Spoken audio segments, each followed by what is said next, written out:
Hey YouTube, in this deck profile I'm going to be doing a video on my new Magia based Pale Moon deck. So this is the GB2 deck, based off of cards from the trial deck that came out, Illusionist of the Crescent Moon, as well as the cards that they got in set 5. So I actually had this deck for a while, as just a trial deck with older Pale Moon cards. But without the Magia cards from set 5, they didn't really have a whole lot of unique plays, essentially making it a very vanilla deck that didn't really do a whole lot, and I felt like Silverthorn was still a whole lot better. So, but that's all changed now that they have their set 5 cards at least, and Pale Moon will be getting some more support in set 6, which is kind of strange, but I'm a fan of Pale Moon, so I'm fine with them getting more cards like back to back. So for Mask Magician Harry. So this is your GB2 for Pale Moon. It's the Magia base build. So now Vanguard is starting to introduce keywords, which I don't know how I feel about that. I feel like it's a way to summarize things, but at the same time it's going to introduce complexity to the game, and it'll make it harder for newcomers to get into the game for that reason. Just look at Magic the Gathering, or even Force of Will with all those random keywords. So Mask Harry, he's pretty good. I like his GB2 skill. I like that it doesn't have to return it doesn't return the card called from the soul back to the deck, because I feel like this deck kind of plays around Link Joker style locking, but at the same time it's hard for you to maintain field if you cannot stride, like, for whatever reason. So it has its pros and cons, I guess. So next, for Burst Laugh Dragon, I went with this as the other grade 3. I've seen a lot of people run Luquier Reverse, and that's good, I guess, if you're expecting to go up against a deck that likes to stay at grade 2. But I feel like over time that playstyle is gonna dwindle down. This is still pretty good backup because it does have an on-ride skill, so that's not GB restricted. So, and also it's a Magia. It has a Magia effect and a GB1 Vanguard effect, so it's a pretty good backup Vanguard if you can't ride into Harry in that game. So Burst Laugh Dragon, I just went with that as the backup. For grade 2s, I am running 4 of the trial deck. 4, or Card Dealer Jacqueline. Jacqueline is their Amber clones. Basically, when it's boosted, GB1, you can counterblast 1, soul charge 1, and choose a grade 2 or less card from the soul and call to R. So it essentially it helps build up your field, and it's not Magia, so that card that gets called doesn't have to go back into the soul. But a lot of cards that they have now do have the ability, or have effects that activate, and that cause me to go back into the soul at the end of the turn. One example of that is this card. So for Darkside Princess, which is actually a really good card that Pale Moon got. I feel like this is a very, very good card. I wasn't expecting to get a card as good.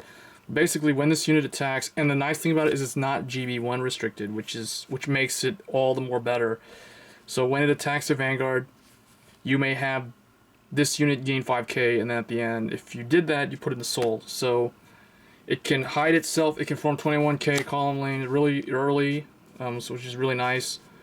So 4 of that, and then 3 Flying Periton. So I've seen a lot of people run 4 Periton and 3 Card Dealer. I like to run my GB1 booster thing, or boost thing, at the max copies in all my GB2 decks. I feel like that's just the way the deck was meant to be played. Periton, you can run 4 if you want. I find 3 enough. It's Magia, and it's GB1 restricted as well. So when it's placed on R, soul charge 1, choose up to 1 card from the soul, call it in the same column as this.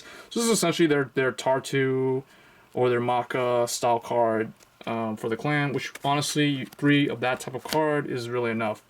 It's like Colony Maker and those type of things. And at the end of the turn, put the unit that you called into the soul. So it's Magia style. Nothing more to say there. So 3 of that. For the grade 1s, 4 of the new G Perfect Guard Darkside Mirror Master. I really like the art on this one. I think it looks really cool. I think it's the coolest looking Perfect Guard that Pale Moon has. So it's just the G Perfect Guard. And then 4, Masquerade Bunny. This is a Stride enabler.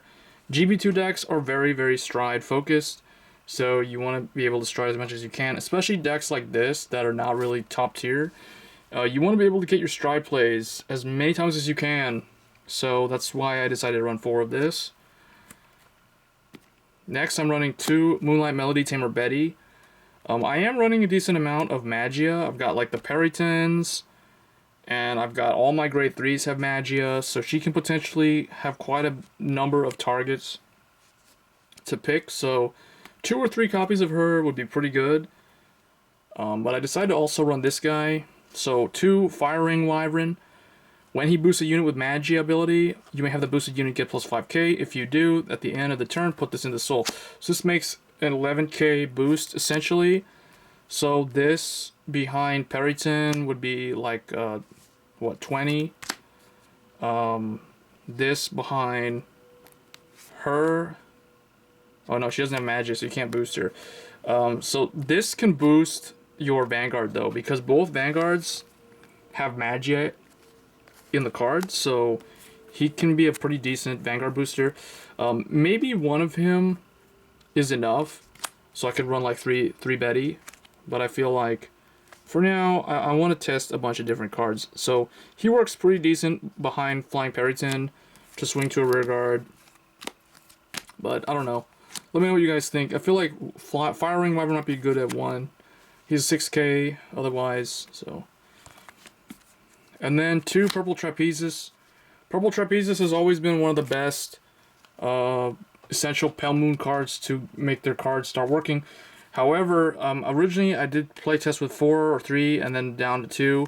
Mainly because I found that with the new style of Magia playstyle, they don't really focus too much on main phase swapping things. And because they have nothing that really gains power from calling things from the soul, you can't really build that much advantage and pressure with Purple Trapezes the way you could in, say, Silverthorn deck or just like an older Pale Moon deck. So 2 of her I feel is enough.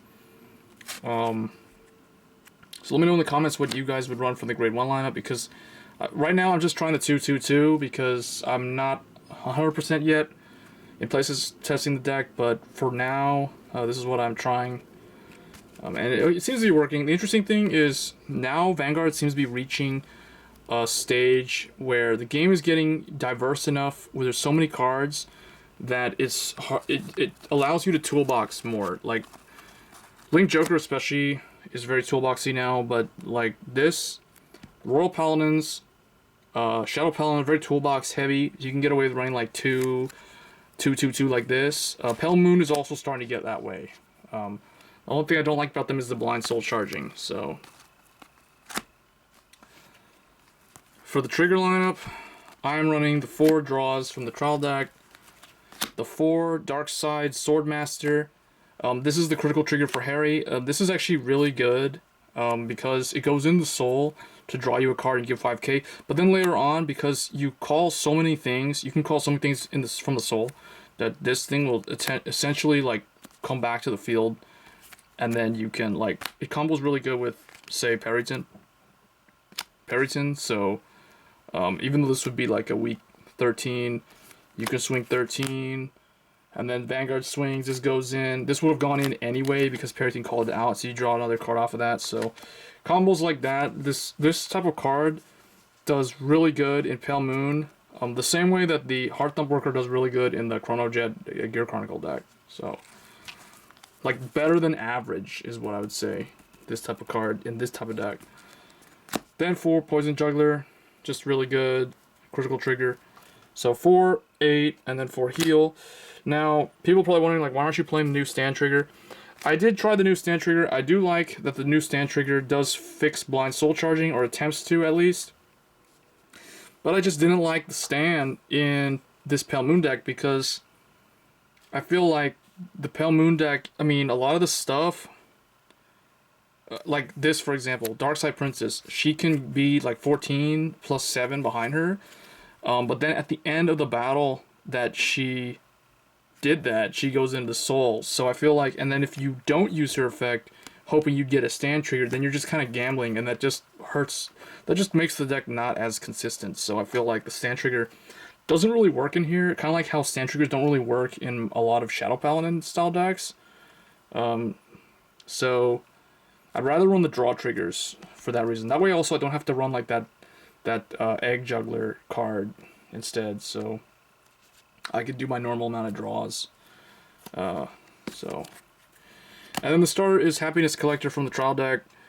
Because it's a pretty good card, you can use the effect multiple times. You can call it behind something, call something, use it again, draw a card, soul charge, stuff like that. So it's a pretty good starter for a GB2 deck, I guess. So for the Stride deck,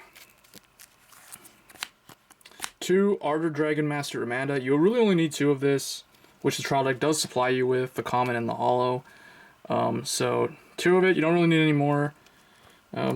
2 Clifford, same thing. All these are on hit, which makes them not so great. Clifford is what I would suggest using it later in the game if you already have a pretty good established soul, just to pressure the opponent more, because it's a permanent call. And then 2 Lunatic Dragon. For this deck, I'd recommend running 4 of this, because this is the deck that does benefit the most from Lunatic Dragon compared to a lot of the other Pale Moon decks. I'm not saying that other Pale Moon decks don't mesh well with Lunatic.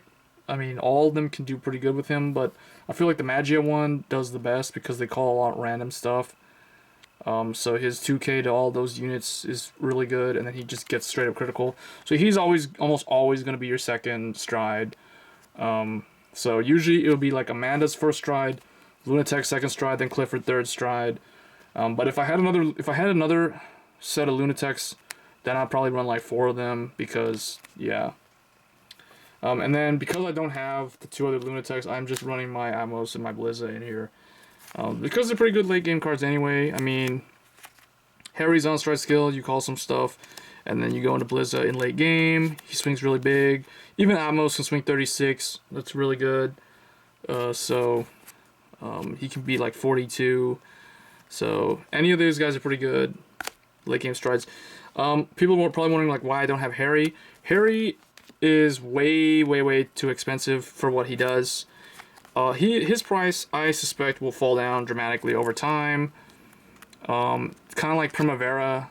I know the rarity is not the same in terms of like the pull ratio for Harry compared to Primavera, but still, Harry is a good close out the game ultimate break style Stride unit that you only really need 1 copy of. So ideally, if I had to say the ideal Stride deck would probably be 4 Lunatic. So 4 Lunatic, 1 of these 2 each, or maybe just, but yeah, 1 of each of these just for the diversity, mainly because he doesn't have to send the thing back at the soul, so he's good in the later game for maintaining field, and then this is good early game to just help set up the soul. So 4 Lunatic, 1 of each of those, and then it would be like 1 Harry, and then Blizza as the last Stride. So, I mean, Blizza also works as good first Stride, mainly because, and so does Lunatic for that matter, because the only thing is he won't get a critical, so I still don't like having to first Stride him. So Blizza is just really good first Stride if you really want to go into Harry. It's a GB2 skill, but it's not really that essential in here. I'd rather save him for late game. But yeah, let me know in the comments what you guys would think of the deck. I don't know what they'll get in set 6, but they will get more stuff. So that's why if you can only afford to get like 2 Lunatic like me, 2 Lunatic is really fine. Because as you've seen with a lot of my deck profile videos, you've seen the Stride deck grow. Like Gear Chronicle, for example, you've seen how it's gotten so many different things now where it's hard to fit things together. You have to kind of really decide what you want to use. So 2 Lunatic is fine, just so you have access to the play, a second Stride or whatever. So anyway guys, that's all I'm going to say on this Pale Moon deck. Hope you guys enjoyed the deck profile video, and I'll see you guys in the next one. Thanks.